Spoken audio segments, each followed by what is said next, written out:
ඔය දේව කතා නම් ඒ එවනම් සාමාන්‍යයෙන් ඔය පූර්ව කියන මොනවද ඒවට කියන්නේ? කටවහාර පුරාවෘත කියන ඒවා ඇත්ත වෙන්න පුළුවන්. කටවහාර තමයි ගොඩක් තියෙන්නේ. හරිද? පාටිකල් එකක් මේ පැත්තේ ඉඳලා අර විශ්වයේ එහා කෙළවර තිබ්බත් රියැක්ට් කරනවා කියන සිද්ධිය. ඒක ඇත්තටම කොහොමද වෙන්නේ? දැන් මූ රියැක්ට් කරනවා මේ පැත්තෙන් ඒකට අදාළව ප්‍රතික්‍රියාව දක්වනවා. ඔයාලා හිතන්නේ මෙච්චරක් දුර ගිහිල්ලාද ඕක උනේ? නැහැ. ඒ දෙන්න අතර ગેප් එකක් නැහැ ළමයි.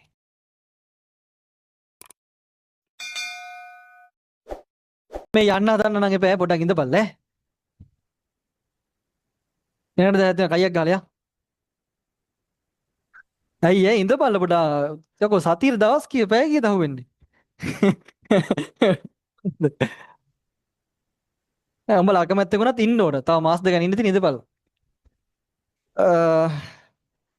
ඝන දෙවියන්ට අලියෙක්ගේ ඔලුවක් සෙට් කරාලු. පත්තින දෙවියන්ට අඹ ගෙඩියකින් ඉපදුනාලු. මේවා පිළිගන්න බෑනේ. මේම ඔය දැන් ඔය දේව කතා නම් ඒ එවනම් සාමාන්‍යයෙන් ඔය පූර්ව කියන මොනවද ඒවට කියන්නේ? කටවහාර පුරාවෘත කියන ඒවා ඇත්ත වෙන්න පුළුවන්. කටවහාර තමයි ගොඩක් තියෙන්නේ. හරිද? ඒ කතාව මිනිස්සු හදාගත්තු ඒවා. නැතුව මේ එහෙමනම් ඇත්තම වෙන්නේ නැහැ.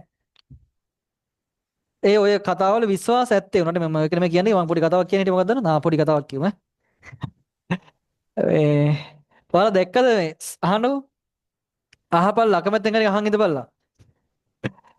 ළමයි මේ ක්වොන්ටම් ෆිසික්ස් ගැන ඔයාලා ඉගෙන ගන්නවද කවුරු හරි සාමාන්‍ය හොයනවද? හොයනවද? ඔය දැන් කැම්පස් ගියාට පස්සේ අහන්නකෝ. ඔය ඔයාලා දැන් ඔය ඉංජිනේරින් යන කට්ටිය වුණත් අහන්න ඉංජිනේරින් ගියොත් ඔයාලා ඔය සබ්ජෙක්ට් අතාරින්න එපා. පුළුවන් තරම් රිසර්ච් පැත්තට යන්න බලන්න. මේවා කියන්න අවසන් දවසේ දැන් ඕනේ නැහැ. ඕනේ නැහැ. මම නිකන් කියන්නකෝ. ක්වොන්ටම් ෆිසික්ස් ළමයි දැන් අලුතෙන් හොයාගෙන තියෙනවා. අලුතෙන්ම හොයාගෙන තියෙනවා. දැන් අර පාටිකල් එකක් මේ පැත්තේ ඉඳලා අර විශ්වයේ එහා කෙළවර තිබ්බත් රියැක්ට් කරනවා කියන සිද්ධිය. ඒක ඇත්තටම කොහොමද වෙන්නේ? නිකන් හිතන්නකෝ දැන් ඔය දෙන්න නෑ එහෙම ගත්ත මගුලක් වෙනවා. දෙන්නෙක් ඉන්නවා දෙන්නෙක්ගේ අතර දෙන්න අතර මොකක් හරි සම්බන්ධයක් ඇති වෙන්න ඕන. ඒ දෙන්න එකට ඉන්න බෑ. හරිද? එකට ඉන්නවා කියන්නේ ඒ දෙන්න ඩිස්ටන්ස් එකක් තියෙන්න බෑ. ඒ ඩිස්ටන්ස් එක අතර යන්නවත් අඩුම ගානේ වෙලාවක් තියෙන්න බෑ. දෙන්නෙක් අතර යන්න. කියන්නේ දෙන්නෙක් අතර ගමන් කරන්න අඩුම ගානේ සම්බන්ධයක් ඇති වෙන්න කනෙක්ෂන් එකක් තියෙන දුරක් ගමන් කරන්න බෑ. වැඩේ කියන්නේ දැන් අර පාටිකල් දෙකක් අතර දෙන්නෙක් අතර සම්බන්ධයක් වෙන රියැක්ට් එකක් දක්වන්න කාලයක් ගත වෙන්නේ නැහැ කියන එක. ටයිම් එකක් යන්නේ. ඉතින් ආලෝකීය වේගයත් 3.18යි අඩුම ගානේ ඊට වඩා දුරක තිබ්බත් දෙන්න අතර රියැක්ෂන් එක කාලයක් නැල්ලු.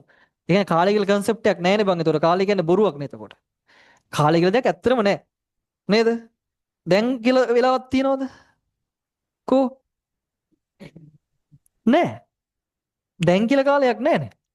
කෝ නව්? කෝ නවුලව ඇත්ත නව් කෝ නව් නැහැ. නිකන් හිතන්න දැන් කියලා කාලයක් තියනවද?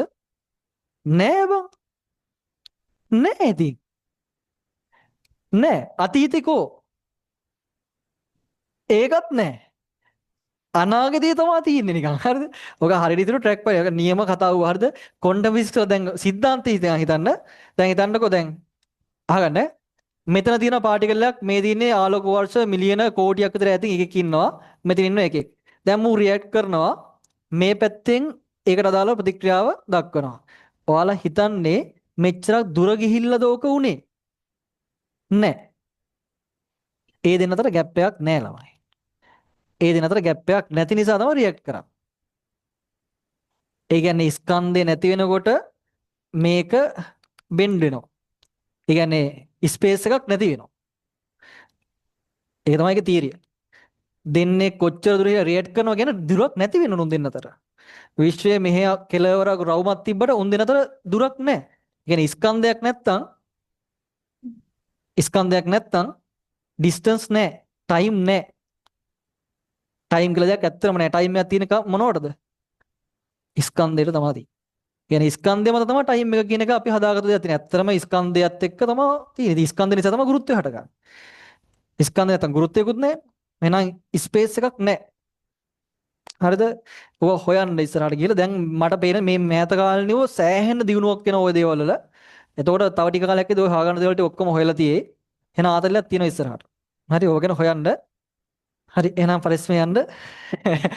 වැඩ ටික කරගන්න. අපි ලබන සතිය හම්බෙමු.